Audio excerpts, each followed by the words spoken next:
अस्सलाम वालेकुम, क्या हाल है सारे भाई? ठीक ठाक हो जनाब? गल ये बड़ी शहर नाल ते अमर सराह नाल साडी लड़ाई हुई है। इन्होंने मैच साडा मैच खेलिया स्परास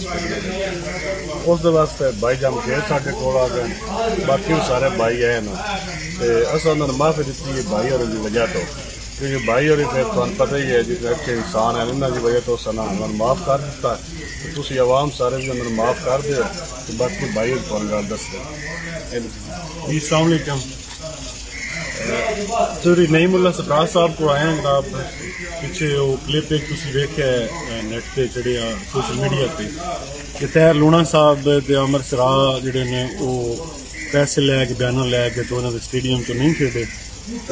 उन्होंने ज्यादती बनती सी। बाद चो भी एक खानदानी अच्छे लोग ने, इन्हों की इलाकी रिस्पैक्ट है और इन्होंने बंद जो उन्होंने ना होने की वजह तो काफ़ी सारिया वो गाला भी पौंदियां ने। सू पता है जो कोई स्टेडियम च बंदे आखते हैं तो जे तो अगर जाती मजबूरी होवे खुदा न खास्ता फिर तो जरूर जो है ना कोई नहीं मसला होंदा होने च, कोई पैसे लै भी हो भी कोई प्रॉब्लम। तो जे तुसी जो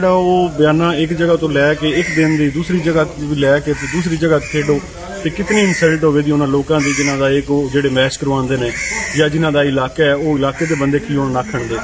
तो वो इस चीज़ का पता लगा सी तो मैं भी चो साहब न फिर रब्ता होया जो अपना साकिब बड़ाई साहब इन्हों की मेहनत अपना मलिक शहादत साहब ने अमन रजा कांजू साहब ने इन्हों की मेहरबानी चलो कि इन्होंने इंटरफेयर करके तो ये गल सारी जी मुकाई है।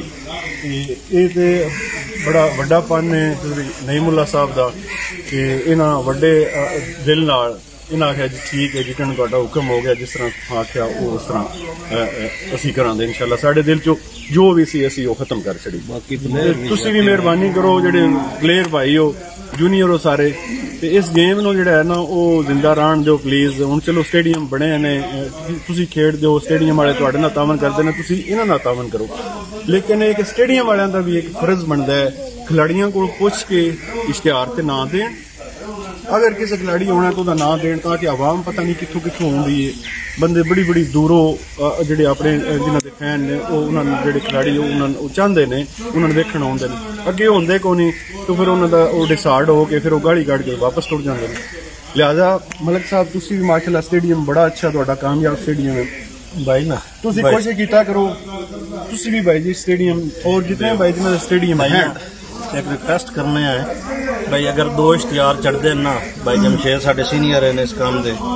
काबिल एहतराम है सारे वॉलीबॉल फील्ड है भाई ना एक कोशिश करो अगर कोई बंदा थानू दो जगह थोड़ा इश्तिहार चढ़ जाता है, मिसाल के तौर पर भाई नईम सिपरा दा मेरा चढ़ जाता है भाई जी एक बंदे तुम क्लीयर करो बशर्ते कि ये नहीं भी मैं चढ़ दीवार वो बंदा थानू ढूंढता बस्ते ये मेहरबानी करो भाई जान वीडियो बना के नेट कर दो तुसी भाईजान भाई एक घर का खेलना दूए का नहीं खेलना तो बराए करम भाई जी इज्जत इज्जतदार बंदे जेडे वो ये काम नहीं करते। ते अगं वास्ते भाईजान कोई जी ना कोई किसी किस्म के जेडे 4 जिले ना भाईजान मंडी गुजरात ये भाई जमशेद के जिम्मे, सरगोदा दा भाई नईम के जिम्मे, चनियोट भाई जी मेरे जिम्मे। भाई जी जेड़ा खिलाड़ी बयाना लैके जबान करके जबान ही बड़ा बयाना अगर उन्हें वाधा घाटा करसी तो भाईजान इंशाल्लाह मैं अपने स्टेडियम में ना खेले मोहतरम भाई हो वॉलीबॉल जितने भी प्लेयर ने साडे मंडी बौद्दीन ने या पाकिस्तान के ने जेडे जेडे जिले नाल तल्लक है इज्जत बड़ी मुश्किल जी ना कमान आती सारी जिंदगी लगती इज्जत वास्ते। तो ये पैसा जोड़ा है ना वो इतना ठीक है थोड़ी नॉर्मल जिंदगी जरूरी है लेकिन एक थोड़ी जुबान जी है ना वो सब तो अफजल है। जितने जुबान कर छड़ो फिर तुसी कुछ भी हो जाए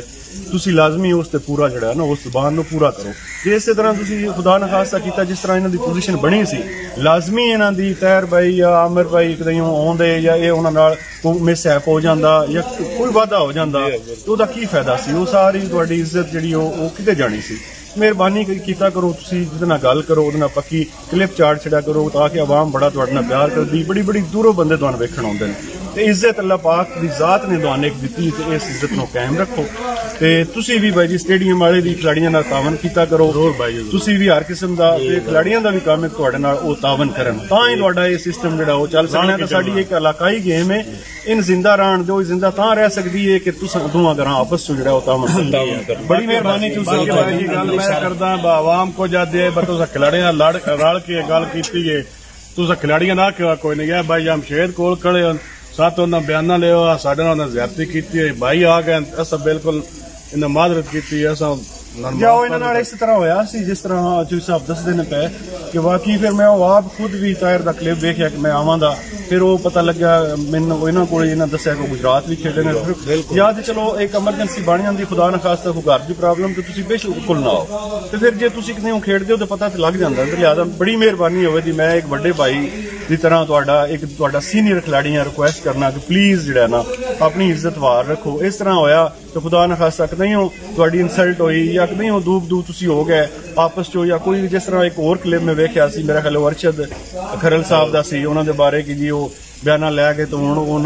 बयान कर देन बैग जी हूँ डंडा सोटा भी चलेगा तो फिर की होएगा जो तुम उत्थे जाओ तो कोई इंसल्ट करेगा तो फिर थोड़ी कि इज्जत रह गई तो प्लीज मेहरबानी करके मैं फिर रिक्वेस्ट करा भाई हो छोटे जूनीयर हो तो प्लीज इस गेम को जारी रखो और एक आइंदा जी नस्ल आँदी है तो जनरेशन जी है उन्होंने पता लगे कि साड़ी इलाकाई गेम है और वो भी पुरजोश तरीके वेखन ताकि गेम खत्म ना हो बहुत शुक्रिया जी खुश रहो।